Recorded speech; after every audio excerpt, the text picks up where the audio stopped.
Tuhan muna tayo. Ang hirap ng buhay talaga ngayon. Lahat ng sipagtaasan. Kaya sobrang hirap. Hirap ng buhay dito ngayon sa Amerika. Kaya yung mga bagong dating dito sa Amerika, ang advice ko lang sa inyo, ang mga trabaho na nandyan ay i-grab ninyo at pagtiisan ninyo. Magtiis kayo kung saan kayo.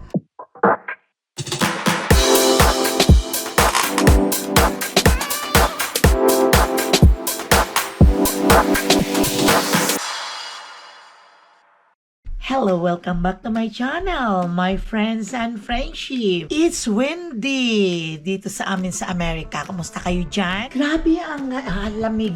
Hindi lamig na. Maaraw ngayon. Pero grabe windy naman.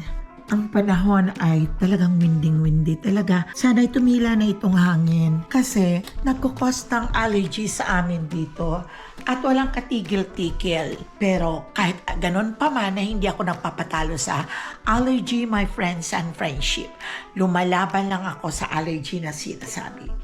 My friends and friendship, nasa school na si Zoe. At ako lang dito sa kitchen at nanonood ako ng aking mga favorite vloggers at magliligpit ako mamaya. Pero mamayang hapon is may appointment si Papa Dudes. Tapos ay bukas ay meron pa ring appointment. Maraming appointment.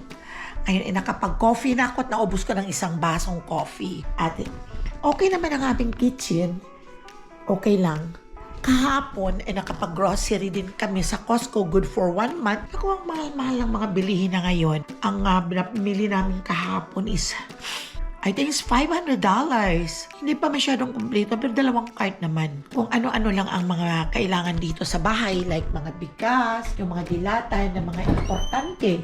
Yun ang mga importante lang na mailalagay namin sa pantry, na for in case naman, my friends and friendship, na wala kaming driver, wala kaming sasakyan dito, kami ni Papa Dude sa hindi mahihirapan. Nandyan kaagad. Ngayong araw ay mamimili rin ako ng puro isda. Dahil meron akong mga karne, my friends and friendship, hindi ko naman pinagyayabang. Sinasabi ko lang ito sa inyo at pinapakita ko lang para may vlog ako sa inyo. Ayan, may mga karne na din ako, pero wala pa akong fish. At kagabahapon ay naggata ako ng hipon, kalabasa, at yung sitaw. Ginataan ko at saka okra. Ininit ko ngayon para makakain pa ngayon, hindi ako magluluto. At ito meron akong dilis, yung pinangat ko. Kaya mamaya pa na yan iuulam dito sa pinangat, sa ginataan. So, mag-isa lang ako rito at nagliligpit-ligpit at ang daming kalat ni Zoe dahil walang pasok kasi ng Sabado at today is Monday. Kaya nagliligpit-ligpit ako sa mga kalat. Kaya talagang ganun ang bata, di ba? Ganun din tayo noon. So my friends and friendship, siguro matutuloy na kaming magbakasyon next year. Pinipili lang namin ang time na kung kailan kami magbabakasyon na hindi masyadong mainit sa Philippines para ang asawa ko ay mag-enjoy din doon sa Philippines. Kaya baka next year makauwi na din kami at ready na ako. Ready na. Ewan ko si Papa Dude. Sana maging ready na at maging okay ang kanyang health. Pray na lang tayo. At sana ay gabayan kami ng Diyos na makapag-uwi by January. Ginagawa kong January dahil ang January is not really hot, di ba? Hindi masyadong mainit. At yun ang paunahin muna naming magbakasyon ang mga bata for the Atiatihan Festival at kami naman ang susunod. Kasi pag sumabay kami, wala dito magpapalabas ng dogs namin kung nagbabakasyon. Siyempre, ang nanay ay pahuli muna kapag ang mga anak ang magbabakasyon. Siyempre, priority ang mga bata. Saka na kami after. Hanggang sa medyo okay na ang lahat. Okay, tuhan muna tayo. Ang hirap ng buhay talaga ngayon. Sobra mahal ang lahat. Puro mahal ang mga bilihin. Tumaas ang mga bayad sa mortgage. Tumaas ang bayad sa apartment. Lahat ng sipagtaasan at tumataas din ng konti ang aming pension. Konting-konti lang, halos wala. Yun. Kaya sobrang hirap. Hirap ng buhay dito ngayon sa Amerika. Kaya siguro karamihan ay gusto na lang mag-retire sa Philippines dahil mas gusto nila doon kaya ang pera ng retirement nila is double. Pero kami, gusto rin din namin. Pero hindi kami makakapag-stay ng for good sa Philippines. Sayang nga ang bahay namin ni Papa Diyos na pinagawa. Pinagawa namin yun for retirement, pero sad to say na hindi na kami makapag-stay, just only vacation kung kaya pang mag-vacation ni Papa Dudes.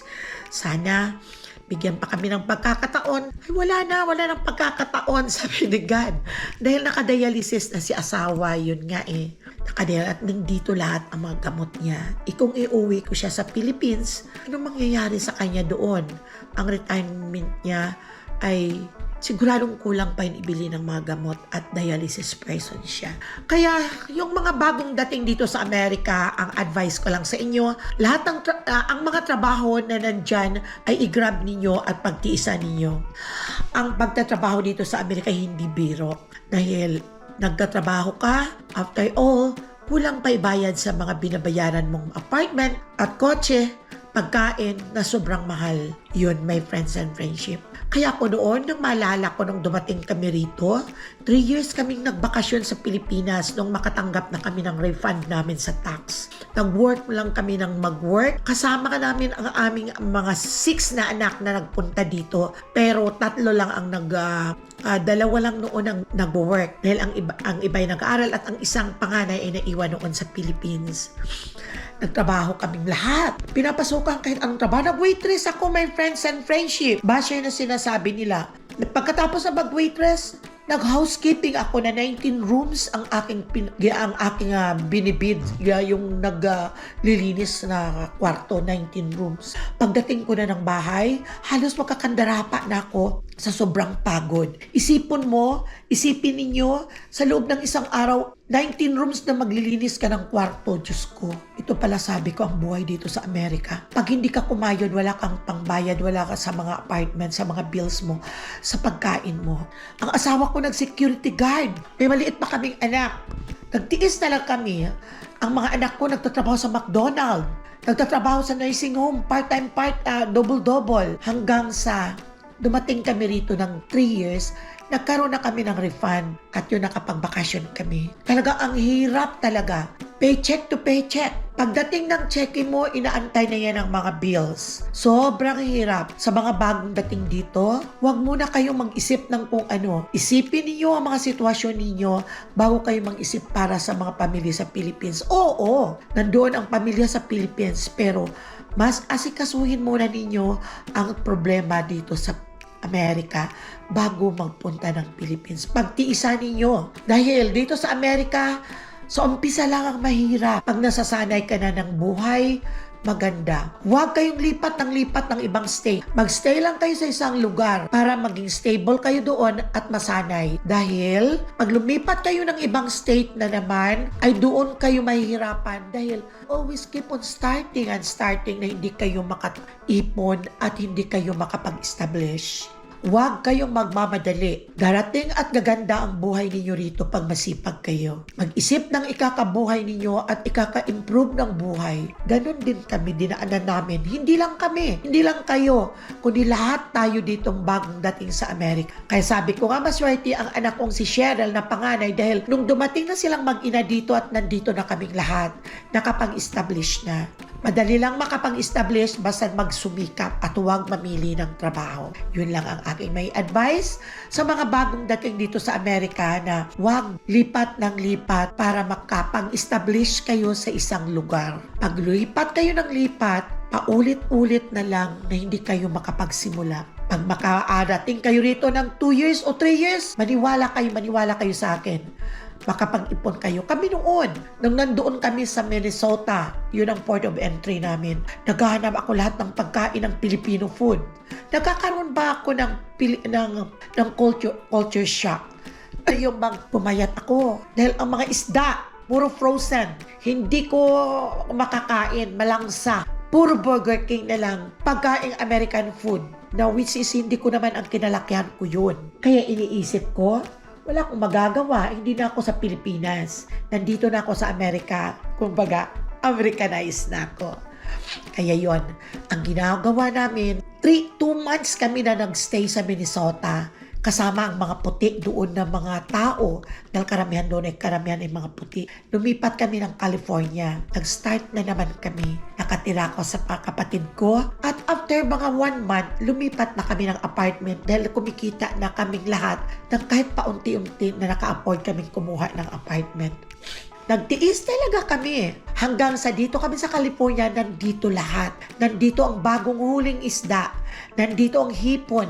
Nandito ang tuyo. Nandito lahat-lahat. Kung anong kailangan mo sa Pilipinas, nandito lahat. Pero California is a high standard of living. Mataas ang buhay dito ang mga babayaran dito puro matataas. Ang pagkain mataas. Kung baga, mahirap dito mag-start. Magkakaroon ka ng trabaho, oo, pero nagbabayad ka sa sobrang mahal ng apartment. Ang 1 bedroom, 1,300. 2 bedroom, almost 2,000. Ganun ang life dito. Maraming trabaho, production, but you need to know how to drive. Dahil kung wala, may bus naman, pero kung ang trabaho mo is too far outside the place na kung saan kayo nakatira, ay kailangan mo talaga ang kotse. Kaya, ang advice ko lang sa mga bagong dating, establish muna kayong lahat. Mag-establish kayo kung saan kayo nandoon at mag-ipon at pasaan at makalipat kayo ng ibang state na gusto ninyo pag naka-establish na kayo, maniwala kayo. Sabi nga nila nung nandun kami sa Minnesota, makakaipon kayo ng maraming pera, pero pero mahirap din doon, lalo na pag snow. Grabe! Sobrang snow pag nagda-drive ka, nag-slide ang sasakyan. Kaya lahat kami nag-decide na lumipat ng California. Hanggang sa nakapagtrabaho ang mga anak ko, nakakuha ng mga tax refund, nakauwi. Dahil ang mga tax refund namin ay malalaki rin. Dahil low income kami. Doon, pinagpatuloy ang pag-aaral ng nursing ng aking mga anak doon. Isa sa mga anak, graduating na siya nung pumunta dito, pinauwi namin. Pagbalik dito, pinakuha ng board, nakapasa sa board, at naging nurse na. Naiangat-angat din kami. Ang isa din namin na babae, pinauwi din ng isang kapatid na nurse. At pinag-aral din doon, nakagraduate. Pagbalik dito, mag-take ng board, nakapasa din, 2 na silang nurse. Ang isa ko pang babae, nagsikap yung may anak, yung mami ni Zoe, na yun, nag-aral ng psychiatric technician. Hanggang sa nakatapos at nakapasok sa matatag na hospital din dito sa California.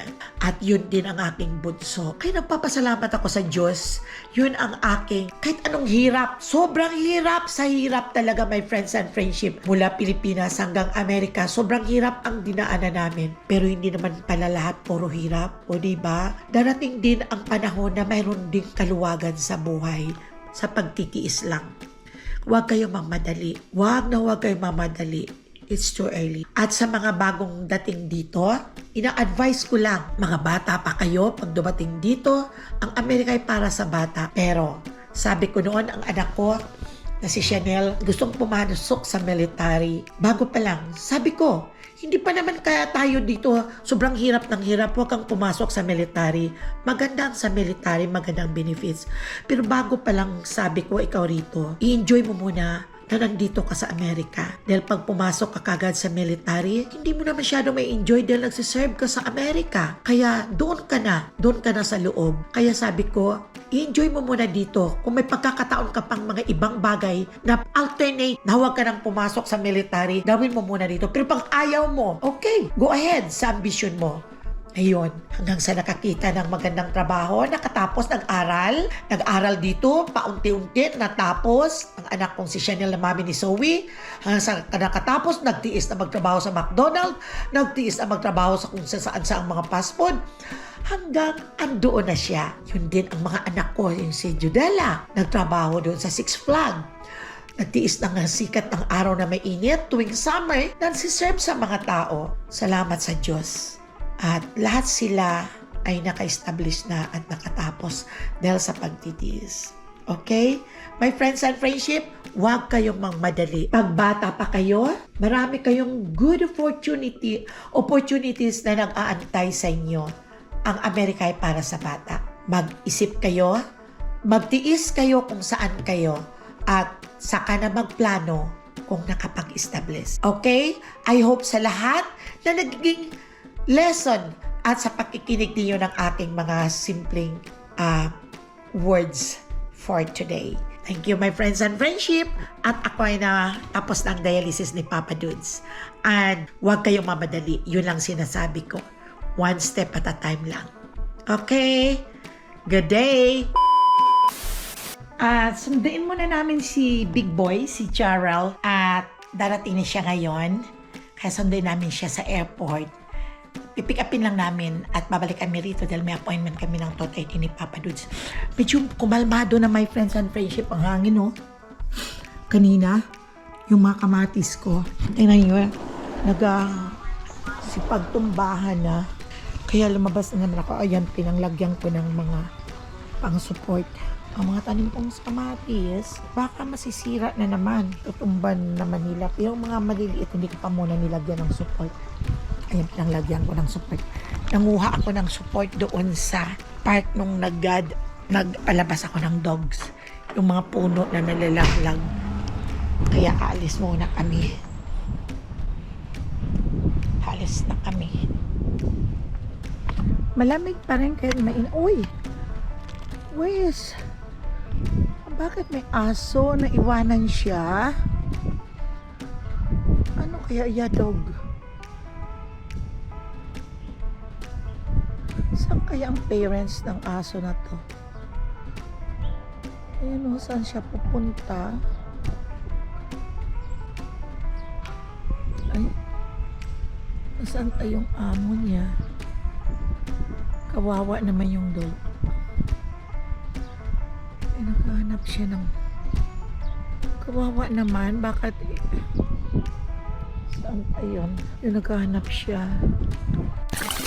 Susundo kami kay Jarrell pero dumaan kami dito sa Concord dahil hindi pa kami breakfast. Bibili lang ako ng siupaw. Habang naglalakad, habang nagda-drive papunta doon sa airport, ay at least kumakain kami, my friends and friendship. Pasok tayo, punta ko ng Chowking.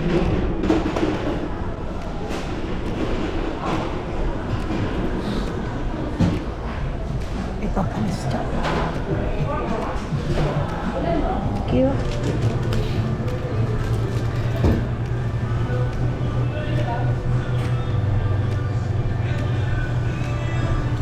Shoot po. Yan ang mga entry nila ng almusal. Ang almusal nila, breakfast combo. Kaya umorder ako ng bangus without coffee. At sago at gulaman. Dito ako sa Chowking Concord. At dito naman sa kabila ay ang Jollibee. Ito ang Jollibee na dito si GR nagtatrabaho. Ito naman ang Seafood City sa kabila. Ay, teka. Ito, malapit na. Magantay si Papa dun sa kotse. Yes, thank you. Okay, lagyan ko lang po ng sauce. Yes, ito ang order ko. 3 siupaw at isang combo. Bangos ito na. Ako. Okay. Tosino bang sauce? Yes, thank you. At ito na, bibit-bit-bit ko. So, palabas na ako. Dahil si Papa dun sa naghihintay sa akin sa labas. So, my friends and friendship. Palabas kasi ako. At dito yata si Papa Dudes. Papa Dudes, abot mo muna yung ano ko. Okay. Grabe my friends and friendship kagabi. Kahapon na yung nag-dinner kami ng sushi. Grabe, ang antok ko nung dumating dahil sabay siguro sa allergy ko rin. Na ang kati ng mata ko, ang ilong ko is barado. Wala namang sakit ang ulo ko, kaya lang parang pagod na pagod kaming lahat. Nakatulog ako, naghilamos ako, tapos nagbihis. Humiga ako sa kama at nakatulog ako 9:30 na ako nang magising. Hindi na talaga ako, my friends and friendship, kumain ng aming hapunan dahil sobrang busog ko. Biruin mo ba naman ang sushi is kanin yun? Diyos ko, ang dami-dami kong kinain. Daming sushi. Favorite ko kasi yun, my friends and friendship, sa lahat. At lalo na nagpa-practice ako doon na mag-chopstick. Dahil matagal ko nang dinanasan na maghawak ng chopstick. At least marunong pa. May konti pang mga palpak pero okay na, my friends and friendship. At charot. At si Papa Dudes kagabi din, hindi na siya natulog. Nanood ka ba kagabi ng Batang Quiapo? Ayaw nga para dahil linggo. Tulog na tulog din yung mag-anak sila Zoe. Si Zoe gising pa kagabi. Gising mo po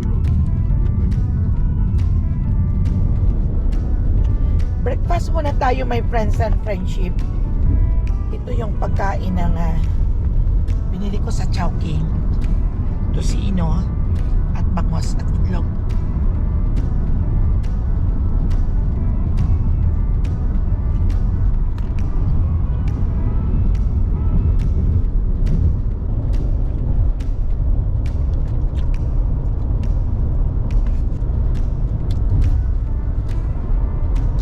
Bangos.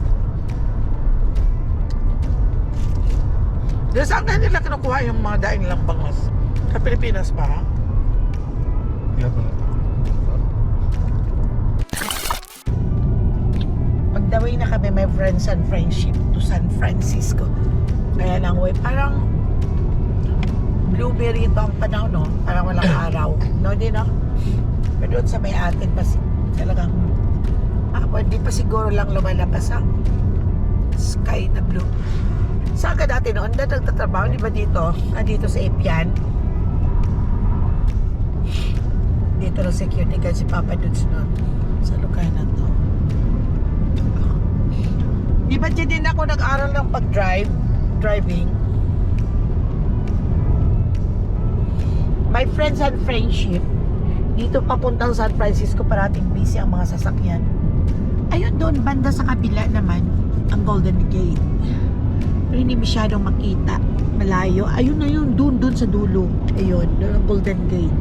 Yung may tulay doon, mafag kasi ngayon dito. At siguradong bibira na naman ang araw. Andun, no? At yung parang island doon na nag-iisa, nagsusolo ay Alcatraz Island. Kaya papasok na tayo ng Bay Bridge, Dad. Wala pa. Dito pa lang tayo sa Powell Avenue, ha. Bakit makulimlim kaya ngayon dito? Foggy lang yata, no? Pwede pa tayo dito, Daddy? Carpool? Malapit na kami, my friends and friendship, sa toll gate. Ayan ang view. Mga tub, ang waterfront. Malapit ng toll gate.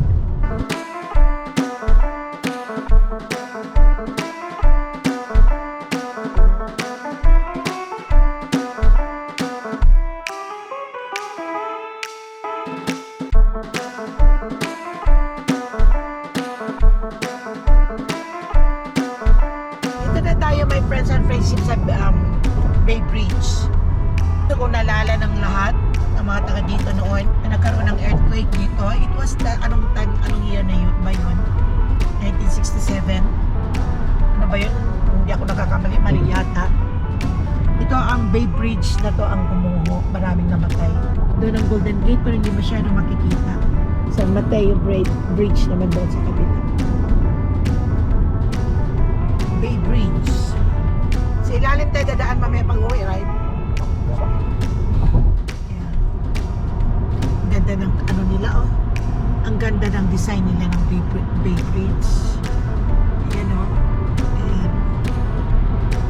Ang ganda-ganda talaga. Ayan.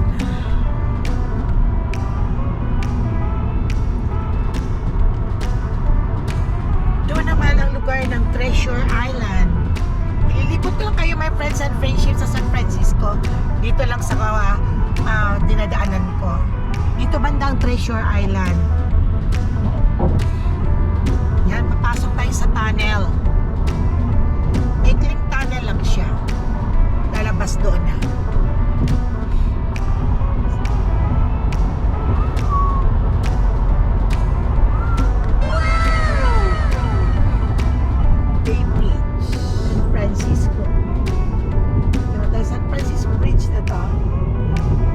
Bay Bridge pa rin ito.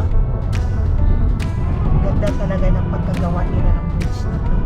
Doon sa kabila natin makikita ang treasure, ang ano pala, Alcatraz. Sa story nila noon, ang Alcatraz Island daw na yan is kulungan na mga death row. May nakatakas na 3 prison na hindi na nakita since na tumakas sila. Walang alam kung nabuhay sila dahil doon sa gitna kung nabuhay sila o namatay sila o kinain ng pating. Ayun o, yung island doon na Solo. Yun dati ang prison, Alcatraz Island. Pero ginawa na ngayon nilang tourist spot. Dito na tayo sa San Francisco, my friends and friendship. Kaya yaran ninyo nga ilibot ko kayo dito. Dito lang sa dinadaanan. Ayan, after ng bridge na yan, San Francisco na doon. Ayan. Nagtataasan ang mga building like mga mushroom. Naman sa kabila, yun pa rin. Ang daming bahay sa San Francisco. Sa taas ng mga building. Yun o, parang mga lapis. O diba, my friends and friendship. Ang tataas.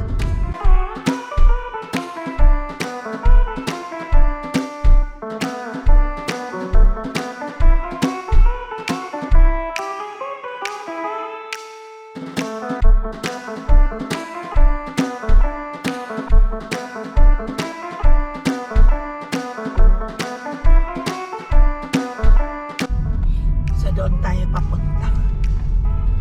Yan ang police station nila. Right, Daddy, this is the police station. Doon pa sa kabila? Hindi ba ito?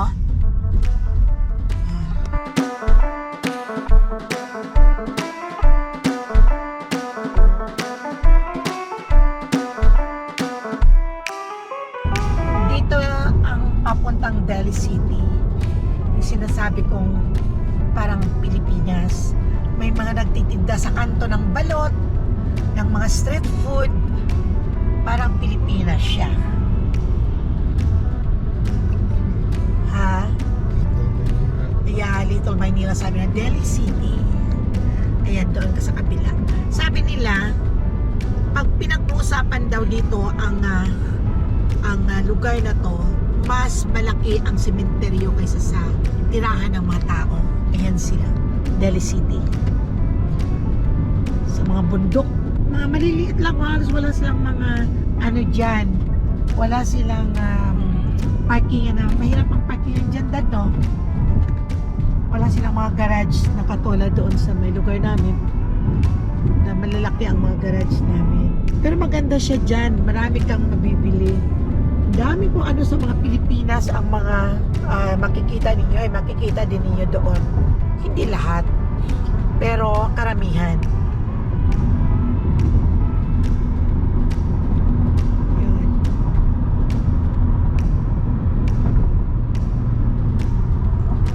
Sa kabila, Cow Palace.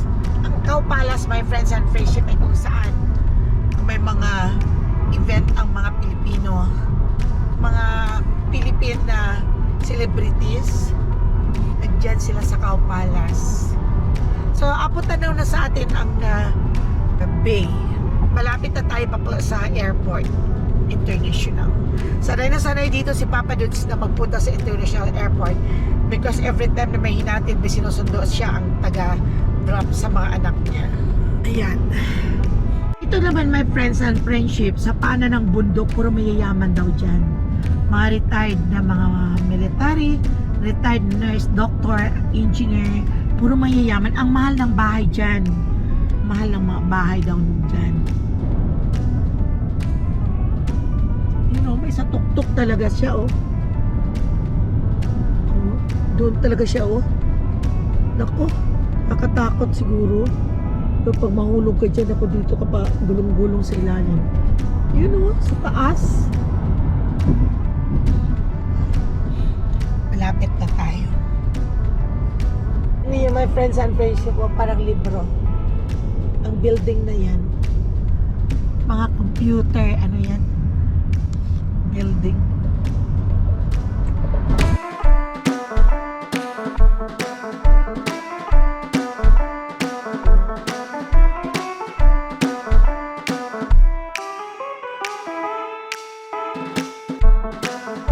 Huwag kayong mapagod, my friends and friendship.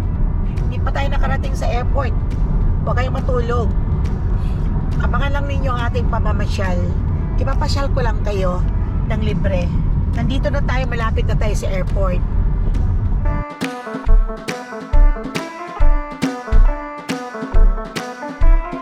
South San Francisco na ito, my friends and friendship.